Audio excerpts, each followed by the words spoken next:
Once again, it's that most wonderful time of the week when we're joined by our dear friend from the left coast, the founder of the largest online progressive community. And we're going to see a lot of new and updated changes this year, once again, from Thursday Coast. We look forward to that. Markos joins us once again in his, he's right, that's his. So I have a hoodie on.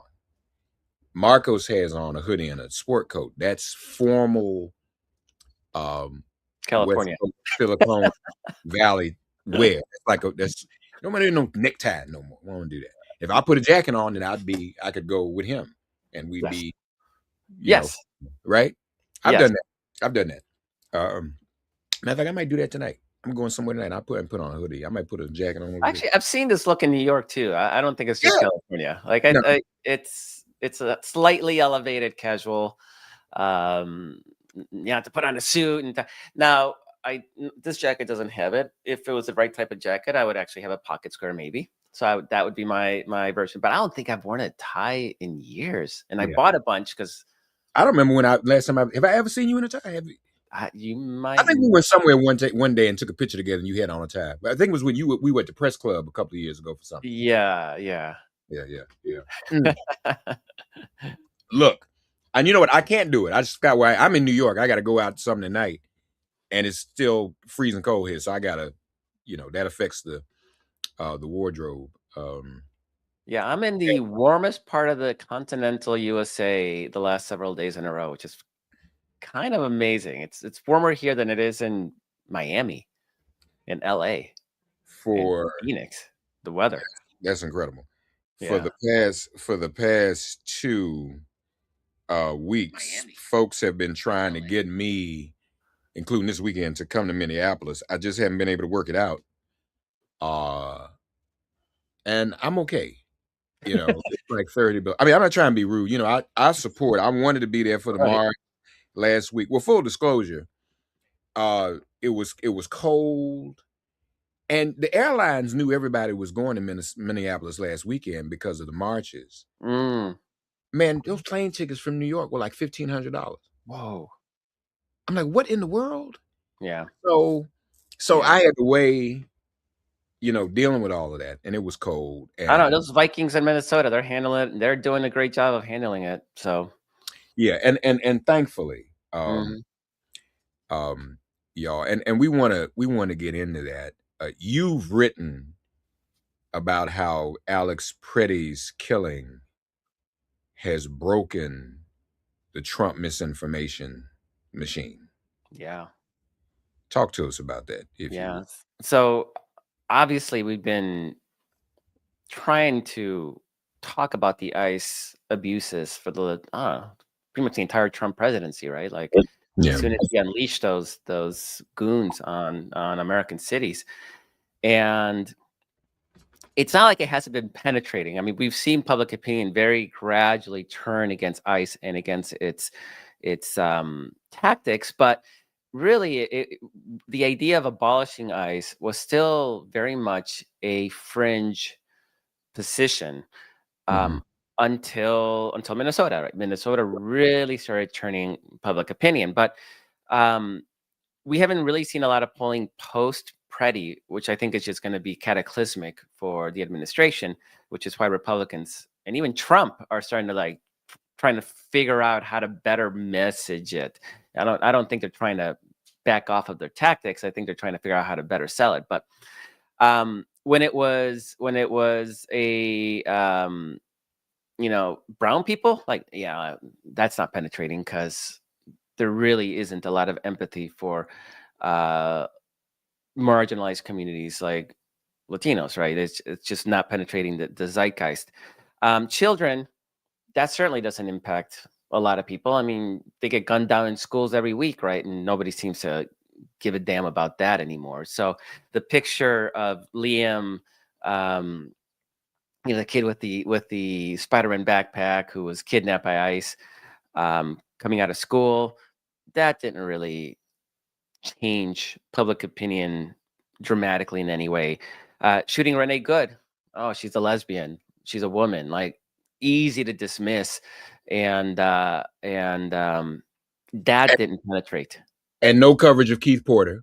No Keep going. Keith Porter. Yeah, Keith Porter. He's black. Like, what's he gonna penetrate the zeitgeist, right? So that never stood a chance. But then you get to Preddy, right? Preddy is white. He's a man. He worked with veterans. He owned a gun and he was carrying it. This is where a significant portion of the American people, and particularly a lot of white conservative men, that's Mhm. a good guy with a gun that they've been talking about forever. And he was gunned down for coming to the aid of a woman. He was doing the most masculine thing possible, being a protector. And did you see the NRA's tweet? Yeah.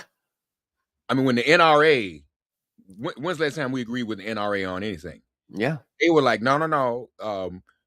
That's Second Amendment, y'all. You can't do that to him. That was a blow. I'm gonna let you finish, but let me just also point this out. In fairness, because I was just talking with a friend of mine on the phone about this earlier.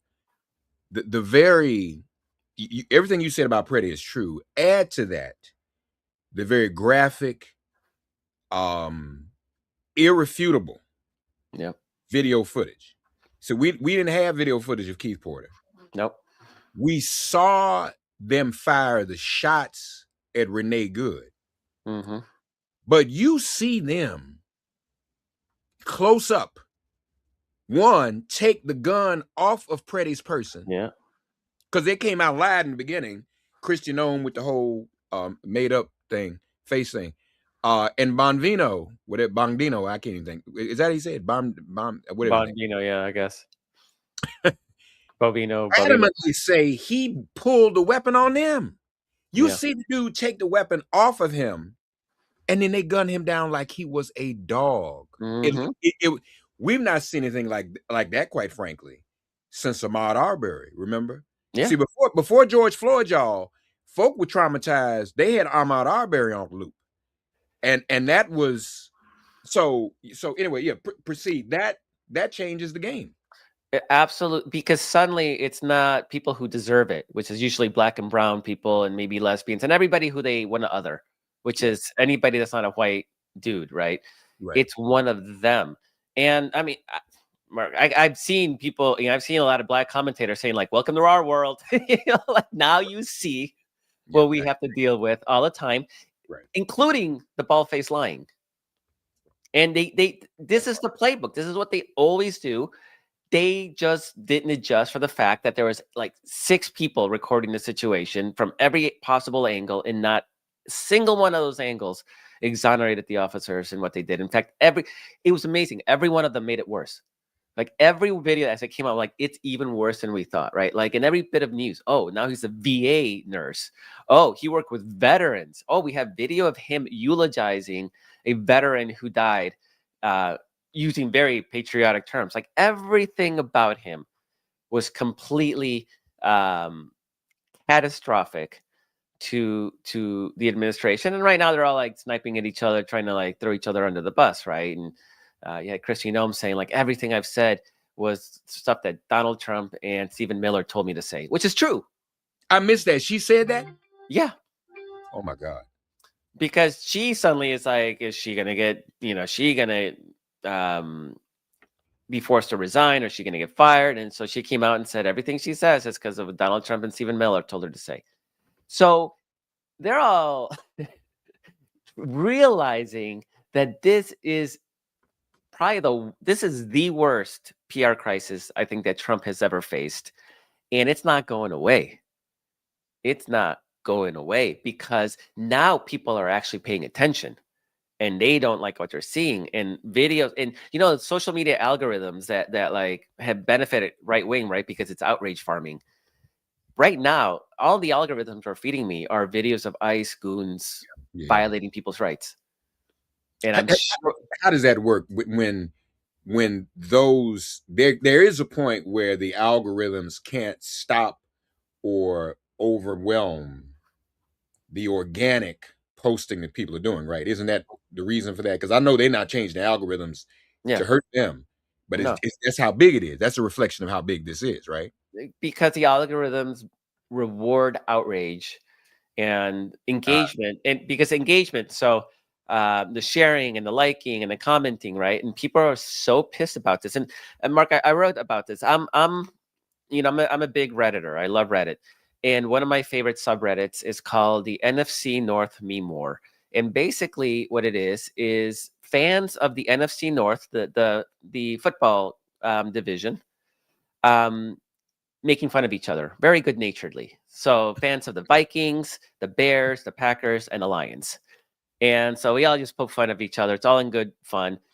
If you go to the team subreddits, they're like really intense, and they're all like a bunch of bros. Like it's just like it's pretty bad. The meme war sub is like where people who actually treat sports as fun, like hang out, right? Like it's good nature, like poking. And Mark, it's been completely taken over by fuck ice. And it's funny because people are like, all right, I guess I'm a Vikings fan now, right? So, and it's this Wow. whole sub Wow. of Chicagoans, Wisconsinites, and Michiganders like backing up Minnesota over what's going on. And there's even pushback in that subreddit from right wingers. Obviously, they're like, we shouldn't have politics in the sports subreddit, right? And they get shouted down and they get basically pushed out because the outrage is so deep that it's actually bled over into non-political spaces. And that's when you know it's a big deal. When this is not just a, Daily Kos and on our show, on your show, and political circles where we're arguing about this stuff, it's when it bleeds over into non-political spaces. And that's exactly what this story has done. And it's what the algorithm is feeding off of. And it's bad, Mark. It's one thing to read about like ICE agents force a woman to stop recording, right? Like there's an intellectual component. When you see those thugs coming up and threatening and screaming and saying, I know where you live, I know where your children go to school, you better stop recording, I don't give a damn. Or when you see the shooting of Renee Good, when the guy says, he calls her a bitch after he murders her. Or there's one angle, one of the videos from the Preddy shooting where a woman screaming and the ICE agent goes, oh, boo-hoo, right to her. Like, these are the things that viscerally cut through. And that's what this done. And this is why Trump is trying to figure out a way out. It's why he demoted Bovino or Bovine or whatever. I when I see his name, I think Bovine, which is pig. so I actually don't know what his name is because I just read it as pig every time I see his name. Pig. That's right. Very appropriate name for the job. and but it's not a PR problem for the administration. It's a policy problem. Like now that people are paying attention, they realize that they don't like the policy.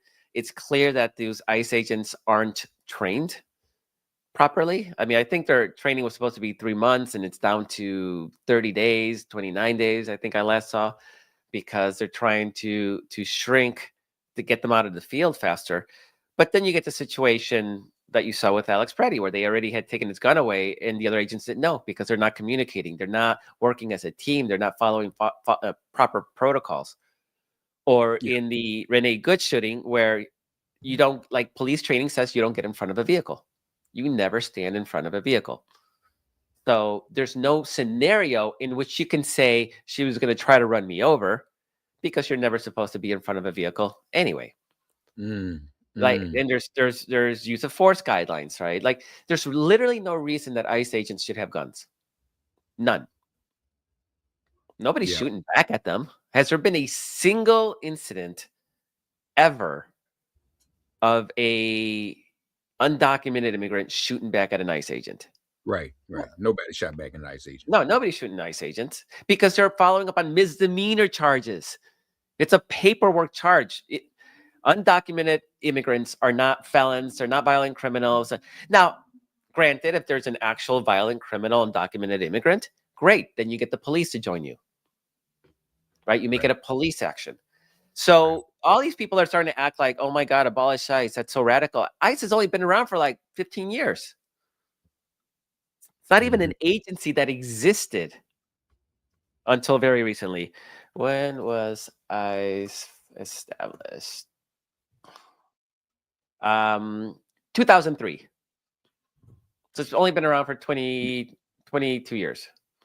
But now keep in mind, what further complicates matters um, is that Preddy's killer or killers were not necessarily ICE. They were CBP, Customs and Border Patrol. Yeah. And technically, now I've been told, I need to fact check this. Anybody watching, fact check, put it in the comments. This is a community broadcast, y'all. We don't have Markos not here. We don't have no 60-minute staff. If y'all been listening for years, I got a story about not having 60-minute staff. I'll share it again when we have time. But because they came for me like Dan Rather, and I was like, y'all got Dan, y'all ain't gonna get me. All right. So they tried to set me up too. But I've been told that CBP, Customs and Border Patrol, do not have jurisdiction on the streets. They don't. That's why it's called border. Only within 100 miles of the border, and they can only have permanent facilities. They can't set up roving roadblocks and spot checks. So within 100 miles, and they can't stop people, which is why there's a lot of videos. It's freaking great. A lot of videos where people who have been advised, and they'll say, "Can we see ID?" And they'll say, "I'm not answering any questions." And they'll just say, "I'm not answering any questions. I'm not answering any questions. Am I free to go? Am I being detained? I'm not answering any questions. Am I free to go? Am I being..." And just repeat that over and over again. And eventually they have to let you go. And I saw a number somewhere. This, I don't know if it's true, but it's one of these immigration lawyers saying that 80 to 90% of undocumented immigrants apprehended in these raids are because those people admit that they're in the country. Like they talk. So the word is do not talk. If I'm in that situation, would not talk anyway, because I'd want to waste their time.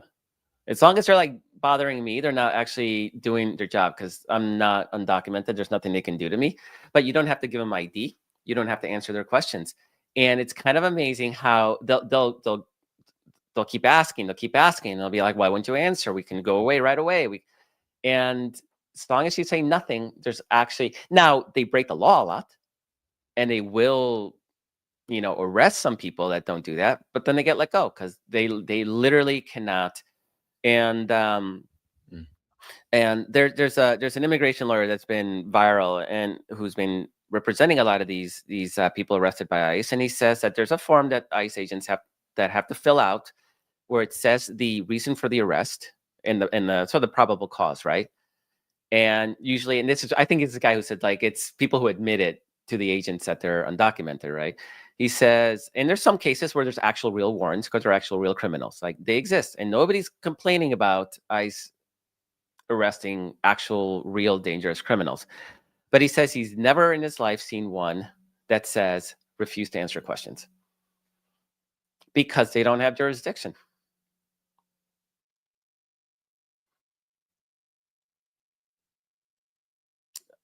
Mark, you're muted.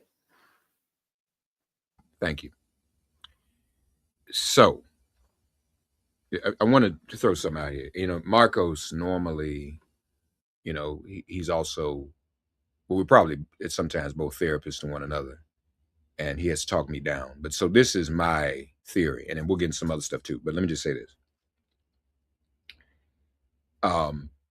Trump believes, we know for a fact, believes that Antifa is an organization and is a whole thing. I have a theory, because they killing white folks, and I told you all, that changed the course of the civil rights movement when LBJ told MLK, "All right, we got civil rights in '64. I can't do voting rights in next year. That's a lot, Dr. King." And then they started killing white folks in Selma. Yeah. And he had no choice. In fact, there's the conversation he had with George Wallace. George Wallace said, "You can't do this to me, governor of Alabama, selling to the president." He said, "Yeah, man, but George, y'all killing white folks now. I don't have a choice." Trump, see, I don't think this is so random. If you are Trump and you believe there is this so organized white left that's violent and anarchistic, you're going to kill some white people to try to smoke them out because you want another civil war. You follow me, Marcos? I think Yep. that's really in the back of their minds.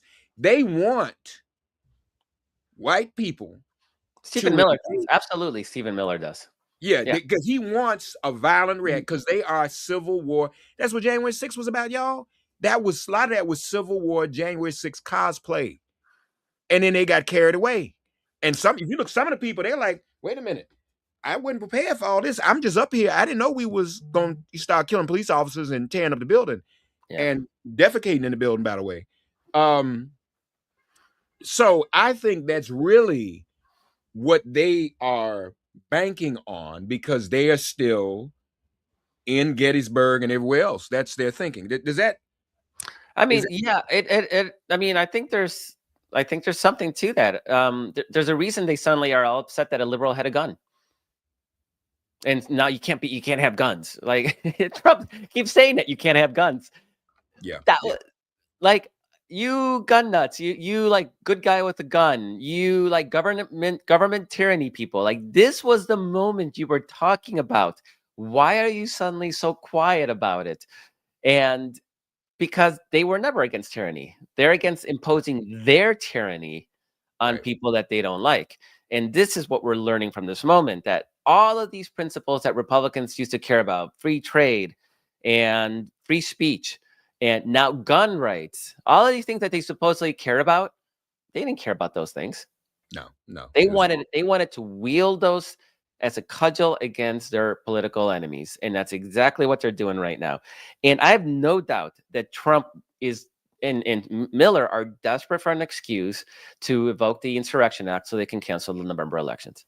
yeah. I used to be like, no, let's not be let's not be go that far. But at this point, I mean, Trump literally said, if you think about it, we shouldn't have elections. He literally said that talking to a Reuters reporter, Yeah, yeah, yeah. admitting that Republicans were looking really bad heading into this November. And it's Mark, it's going to get worse. The numbers we're seeing. I don't know if you saw this. There was a special election in Minnesota on Tuesday. Did you see this? No. The Democrat. It was a very blue district, right? But the previous Democrat won with like 68% of the vote. The new Democrat in the district won by 90%. Mark, she got 90% of the vote. This is like more than like Putin and Assad in Syria in their fake elections get. And yes, it was a very blue district, but not that blue. And so everywhere that there's any kind of election or definitely in the polling, it is looking absolutely bleak for Republicans and for Donald Trump itself. So I've shared on the screen for those of you watching. I'll read it for those listening. The NRA replied, Now that's a Republican district attorney, so or right, U.S. attorney. Yeah, a Republican U.S. attorney writes, if you approach law enforcement with a gun, there's a high likelihood they will be legally justified in shooting you. The NRA, who we almost never agree with, because we don't agree that the Second Amendment yeah, is an individual right to bear arms. And Charlton Heston, I mean, this is Charlton Heston, Moses, Ten Commandments. The NRA tweeted this or X'd this sentiment from the first assistant U.S. attorney for the Central District of California is dangerous and wrong. Responsible public voices should be awaiting a full investigation, not making generalizations and demonizing law abiding citizens. This was in moments they were able to confirm that Alex Pretty's firearm was legal, and NRA said no. So, I mean, that's Trump's people. They're supposed to be together. The yeah, question then becomes whether all of this um, is worth, whether that's worth what's going on in terms of the Epstein file. So you want a distraction from Epstein. yeah, So the distraction you create is as costly, if not more costly, than the Epstein files would be. There's also a rumor going around. I don't know if this is true. The Clintons being held in contempt is somewhat on the Epstein hearings in Congress is somewhat purposeful, because if they're held in contempt and have to be brought in, the Clintons, then it has to be discovery. Mm, That's out there, and so that's a way. If you do discovery, yeah. everything. I hope that's right. I want to give Bill and Hillary credit for that. Yeah, I mean, we're gonna have a Democratic House in November, and the way things are going, we're gonna have a Democratic Senate. I mean, we have the best possible candidate in Alaska now, and she's leading in the polls there, and it's instant runoff, so it's even easier for her to win in a state like Alaska. Right. And we've seen polling out of North Carolina where the Democrats are way ahead. Susan Collins is just getting slammed from the right, and she's losing friends on the left. I mean, we're at a point now where I think it's 50-50 that we take the Senate, and things are not getting any better for Republicans. So I think that's just going to continue deteriorating over this next year. But the House is gone. I mean, Mike Johnson better start measuring the drapes in the minority leader's office if he survives as minority leader.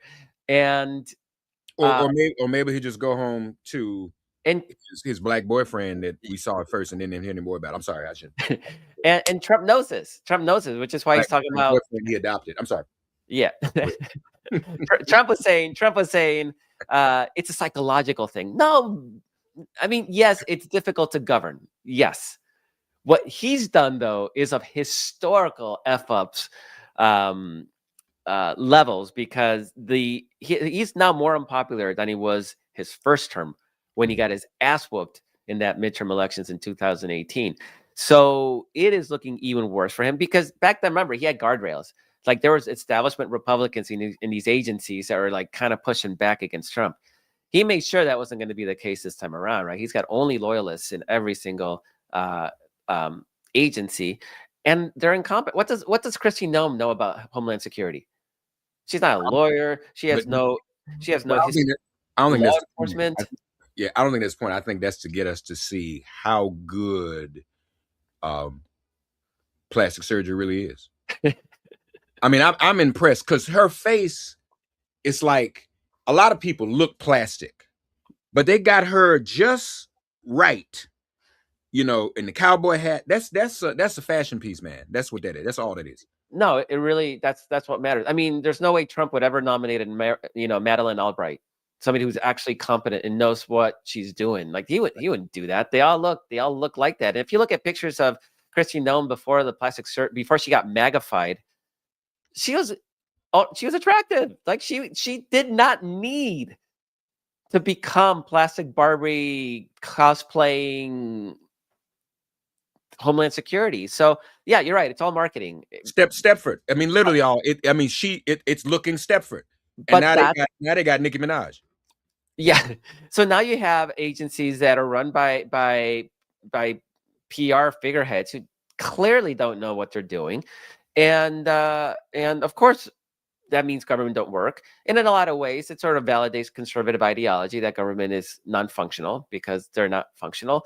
But people kind of believe it, but they really don't want that, right? I mean, they do want government that serves them, and they want help with their health insurance bills, and they want help with groceries, and the problem that there's so many problems with this, but one of the big foundational one is that Trump does not give a damn about prices, about inflation, about jobs, about any of that.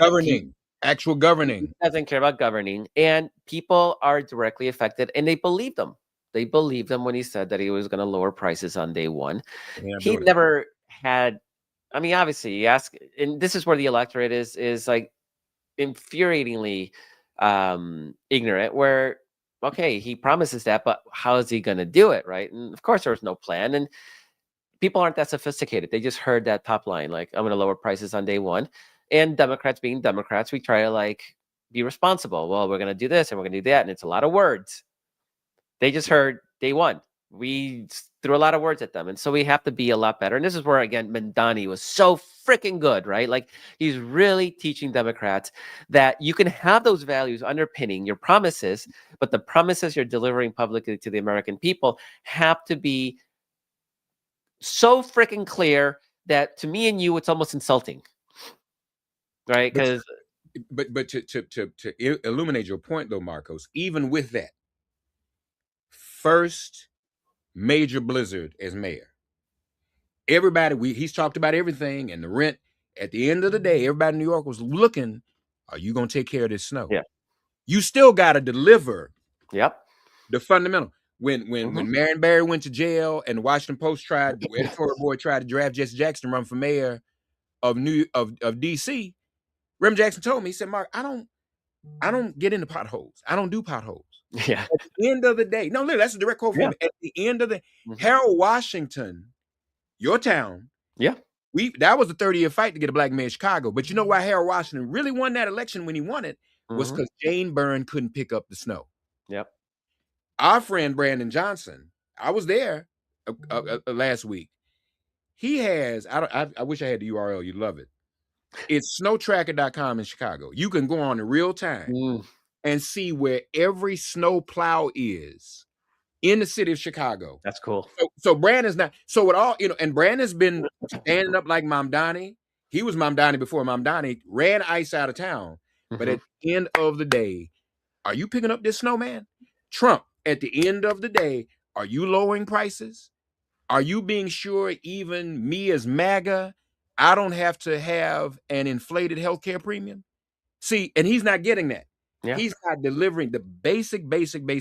So I think that proves. I'm telling you, man. People, oh, Mom Donnie, the other day, man, is he gonna get this snow? I mean, it Mhm. would, and if he hadn't gotten that snow, Yep. Yep. that honeymoon gone.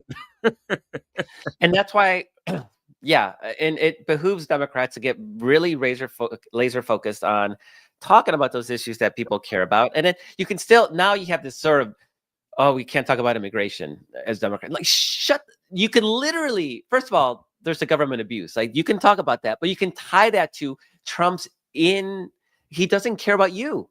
He like this and his ballroom and marble armrests for the Kennedy Center and changing the Kennedy Center's name. And that's what he cares about. I mean, he's tweeting about the new kickoff rule in football while Minnesota is under assault by federal forces. This is where Democrats got hit. And this is where Biden and Kamala Harris, it wasn't that she supported gender affirming surgery for trans prisoners. That wasn't, people generally aren't hateful towards trans people. It was the idea that she cares about they, them, not about you, right? It was Willie Horton. Right. And so you turn that, right? You can say he cares about like burning American cities with government goons. He doesn't care about lowering your prices. He said day one. How many days are we in? Are your prices lower? No, not at all. That's so you're not making the election about the immigration rate. You're making about how he cares about all this other stuff, except you, the American taxpayer, American voter. It's freaking powerful, and the polling is showing that people are upset. It's critical, so much so that even Trump is trying to figure out a way to get out of it without really stopping what he's doing. Because he still wants to do what he's doing. He just trying to figure out how to sell it better. You can't. Trying to get out of it with more flashbanging, and that's where everyone's overwhelmed. So my phone is blowing up yesterday. Brother, you got to help us. What are we going to do? I said, what's going on? He said, this is before it even hit the wires, the news, the websites. They are down here. People are calling me from Fulton County saying they were raiding. Oh, that was nuts. And everybody was caught off guard, so nobody knew what to do. I said, well, look, you got to call this Francis Johnson, Gerald Griggs. These are the attorneys y'all need to call right now. I'm flattered that y'all call me and you think I have a private plane to literally come down there and physically stop it. But by the time I get there, they're going to be out of there. Call so-and-so. Here's a cell phone number. Yeah. See, that throws us off. That is consistent. I know we don't have a lot of time with the letter that another Pam Bondi, another Stepford sent to Tim Walz. Said, we'll leave. You want us to leave. We'll pack up and go. Yep. If you give us your voting roll. I'm going to put it on the screen. I'm going to read for those of you who can't see it on the screen. Boom, there it is. She sends this letter to Governor Walz, right? She sends this letter. Page 2, you and your office must restore the rule of law and bring an end to chaos in Minnesota. Fortunately, there are common sense solutions to these problems that I hope we can accomplish together. Now, rule of law, what does that have to do with? First, share all of Minnesota's records on Medicaid and SNAP. All right. Allowing us to investigate fraud. There's no fraud. Y'all just want to get in people's business. I mean, there was fraud, and Tim Walz's, investigators rooted this out. They found this out last year. Right. So that's Yeah. resolved. Yeah.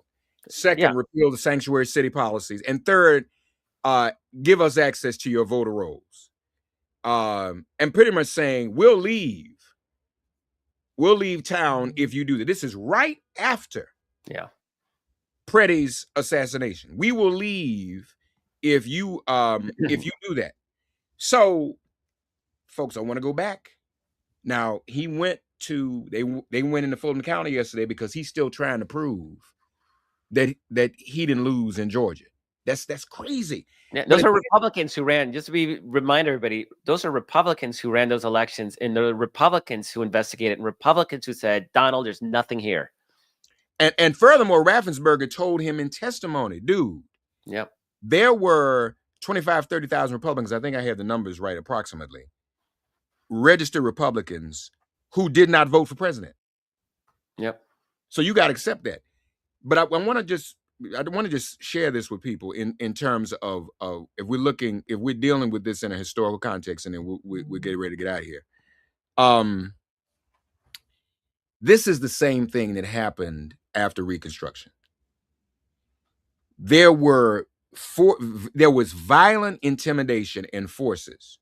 So this is not non-intersectional and unrelated. You bring violence, you intimidate people, you threaten people for their voter rolls because you're setting up to take away people's right to vote. Well, what does Mark mean by that? After Reconstruction, before Andrew Johnson cut the deal, 3,000 at least Black elected officials formerly enslaved people elected throughout the South, state legislatures, county commissioners, judges, and in Congress and the Senate, reversed. And then that began, at that time, began the era of violent voter intimidation. In other words, you could be killed for either trying to go vote or register to vote.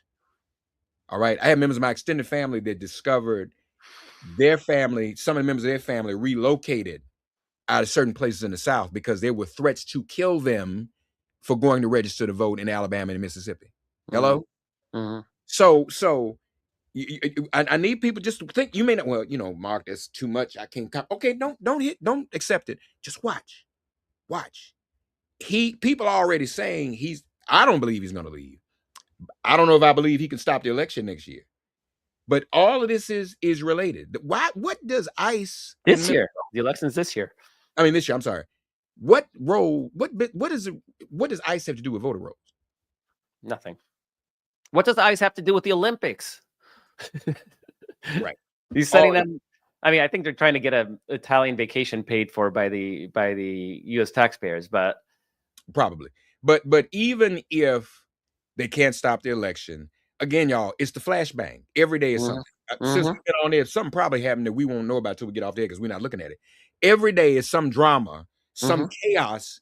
He is an agent of chaos who's here to lie, steal, kill, and destroy. Some of y'all will get that on the way home. Yeah, because they could have done this FBI raid in Georgia last year, but I think there's always something new, and I think part of it is Epstein, of course. Yeah. Part of it is oh crap, this thing in Minnesota is starting to turn against us. That's right. And I mean, I'm not sure how. I don't think the strategy is working. No, I think it adds to the frustration people have because, again, he's not focused on lowering prices on day one. Like, what does the election of 2020 have to do with anything? Right. That's his problem. It's bad when the SNL White House parodies are not as ridiculous anymore. The White House. I mean, this is bad, y'all. Anyway, we got to go. Last question for you, the most important question of all to ask you: are you going to go in the movie theater and sit down and pay to watch the Melania? He already knew what I was going to say before I was saying, and watch the Melania. Watch the Melania. Guess what I am not going to be doing this weekend?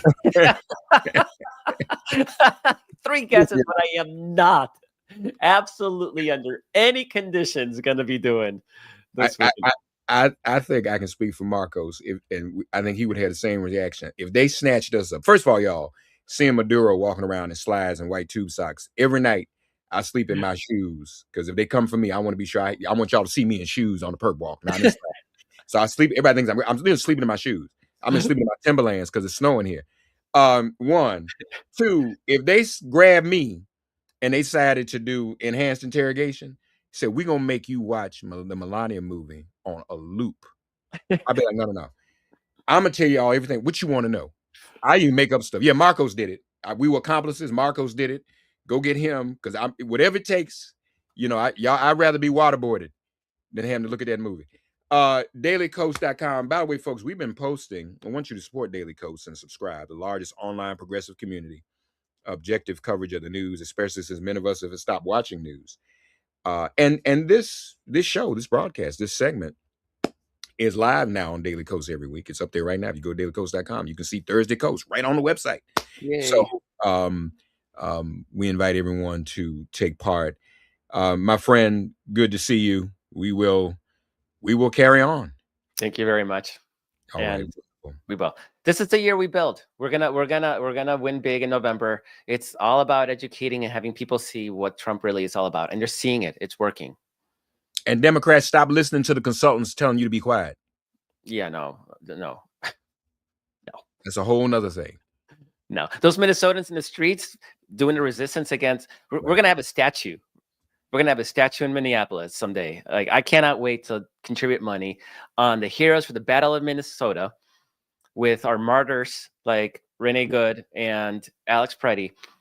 And why would you go invade and mess with a community that changed the world during COVID? Minneapolis inspired the world. And it's a very white city. Like, it's weird that they didn't go, because it's harder for them to demonize a bunch of, white women, white men than it is for them to go into Chicago or go in LA, right, where there's more brown people. It's been weird. So I gotta go. So we can talk for freaking ever. But that just shows how stupid they are. Just stupid. For real. Thank you, man. Appreciate you.